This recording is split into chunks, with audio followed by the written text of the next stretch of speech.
Mission Impossible's finale film delivered one of the best action films of all time, resolving all the character arcs from the previous films, fun as hell cinema, and a powerful meditation on our franchise hero, Ethan Hunt. The only problem? That movie was Mission Impossible Fallout. Dead Reckoning and The Final Reckoning are at best inferior rehashes of a better story. And at worst, brilliant action films that are weighed down by plot exposition and nostalgia. I wish I could tell you that Mission Impossible The Final Reckoning was the brilliant, grand swan song that we all hoped it would be. Sadly, it fell a bit short.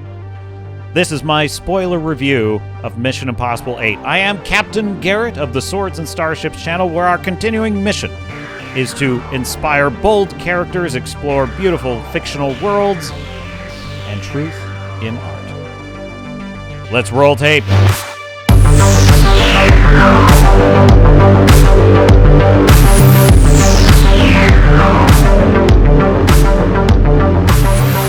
Internet consensus is in.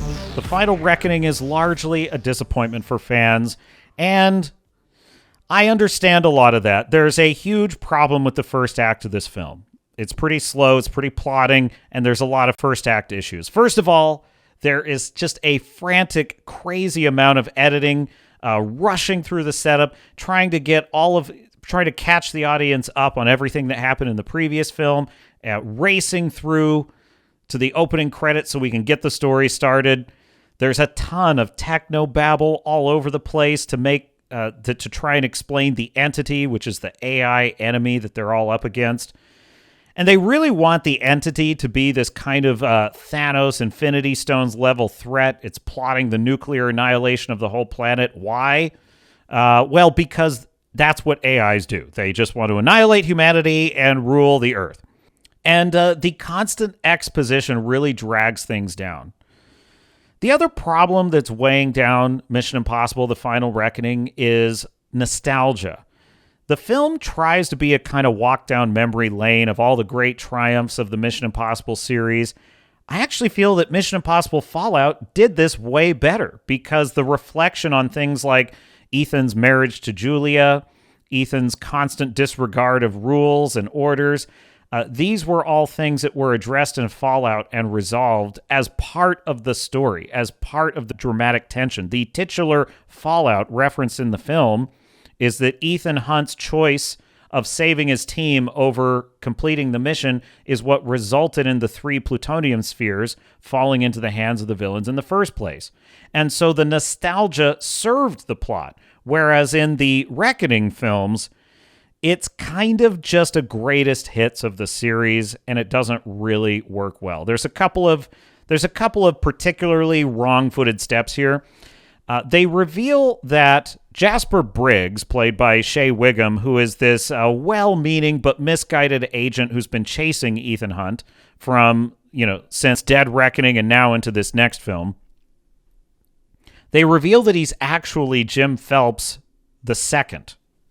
So he's actually the son of Jim Phelps from the first film, who in the original TV series was a hero, but then was destroyed as a character in the first film as he turned traitor.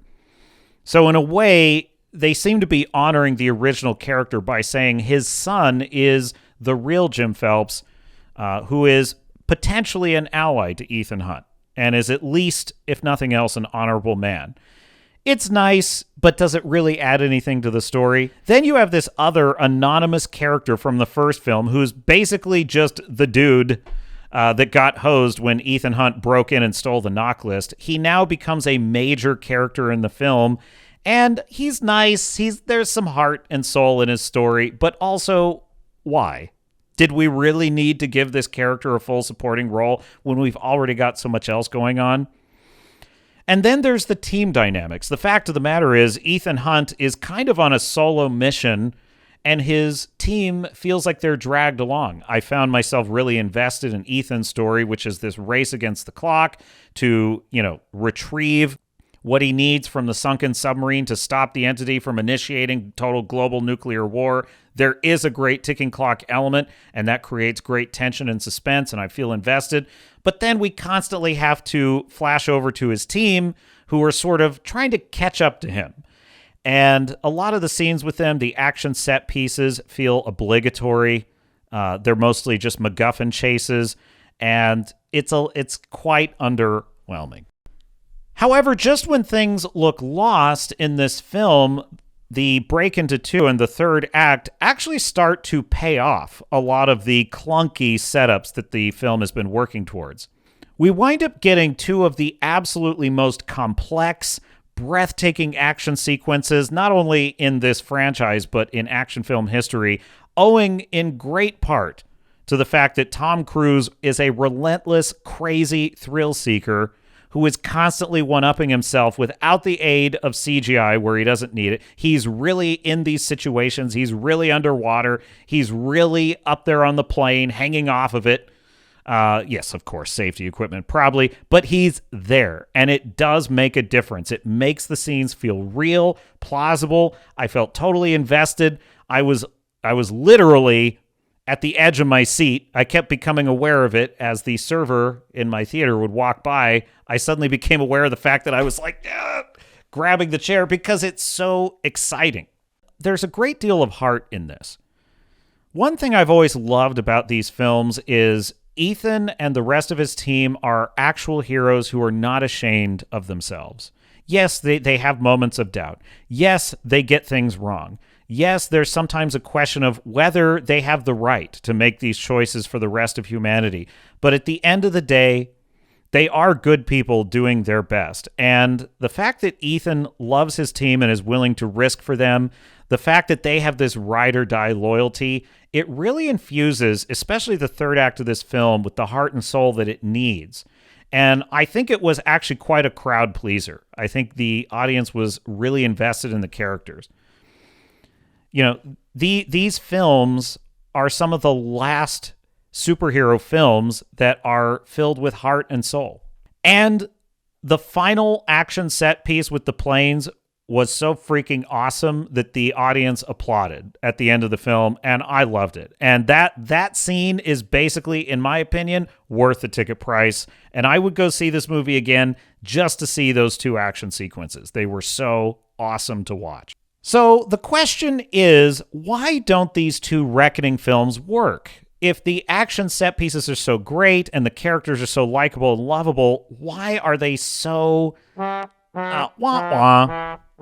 Well, I think it comes down to a problem with the villain. The villain in these two films is the entity, this shadowy AI antagonist that is omnipotent but somehow oblivious at the same time. Now, it's been said that the problem with the entity is an AI it's a faceless villain. There's not really a way to relate to it as an antagonist, and so the AI won't work. I disagree. I think the AI could work as a villain. It's just that this entity does not. If you just compare the entity to any one of the other villains of the series, in my opinion, probably the best villain in the Mission Impossible series, Owen Davian, played by Philip Seymour Hoffman in Mission Impossible 3, there is a constant back and forth, a constant chess match between Ethan and Owen Davian, and the stakes just keep getting higher. Consider how the film opens. Ethan is captured, totally at the mercy of Davian. Julia, literally a hostage about to be killed if he doesn't give Davian what he wants. They cut forward to Ethan rescuing one of his agents from the clutches of Davian, only to have her killed by a kill switch in her head. Ethan gets married. He captures Davian. He seems to be winning, but Davian, even under intense interrogation, has a chilling kind of confidence, like he's not really caught, which then swerves into Davian's escape, Julia taken hostage, Ethan racing against the clock to save her life. The point is, the film is a constant chess match between these two characters. How could you make an AI have the same quality? Well, let me give you 3 examples. Here's what MI8 needed. It needed an AI antagonist that actually engaged with Ethan and introduced plot reverses the same way that a character like Davian did in Mission Impossible 3. And there are examples of this in fiction. Take Avengers Age of Ultron. You have Ultron, who is a philosophical foil to Tony Stark. He literally is the dark reflection of Tony Stark and uses the same almost charming wit to arrogantly argue with the heroes about the failures of humanity, the fact that humanity is doomed and doesn't deserve to survive. Or take Agent Smith in the Matrix film, who gives a face to the Matrix, which itself is a kind of force of nature.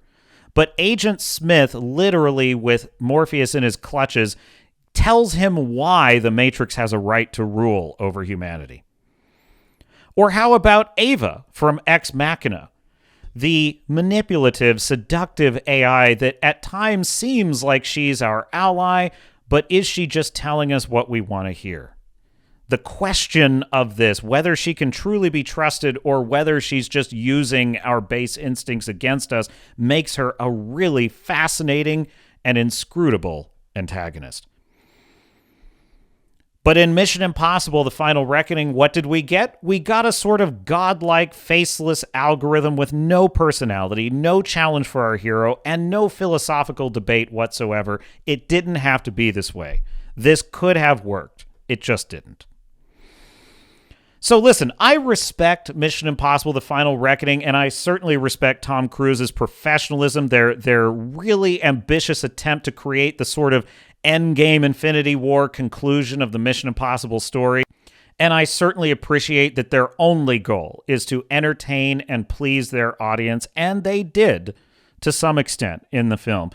But the clear hook at the end of the movie makes it obvious that there are going to be sequels. Tom Cruise is a thrill seeker. He loves what he does, and more power to him. He's never going to stop making these movies until he physically can't. So at the end of the day, this is not the end of the Mission Impossible story, which undermines a little bit of the world-ending stakes of it. Unfortunately, this is a series built on two simple things: cat and mouse spycraft, spy versus spy chess matches, and shoot from the hip stunt pieces of characters having to think on their feet while the clock ticks behind them. So at the end of the day, this is a film that got a little too self-serious for its roots, but in the final act managed to deliver a truly impressive, incredible, and honestly, really entertaining final two set pieces. And so for that, out of 10 bars on the epaulets, I score this film an 8 out of 10. I admit it's a bit generous, but the reason is I truly would watch this film again just for the final act, which was amazing. You're not going to see action set pieces with the heart and soul that these have anywhere else, because no one else would make them except the crazy wild man Tom Cruise. And that is a factor. We go to the we go to the theater as an audience to escape and be entertained, and this film delivers a lot of it. It's just unfortunate that the plot itself isn't that great. So, a captain's salute to Tom Cruise and Mission Impossible, a worthy effort. If they failed while daring greatly, and I respect that. So that is my review of Mission Impossible: The Final Reckoning, and I wish I could tell you it were better. I just can't. So if you enjoyed this video, like the video, consider subscribing, consider turning on that notification bell so you don't miss the Captain's Cast. And until next time, this is Captain Garrett saying I will see you out there.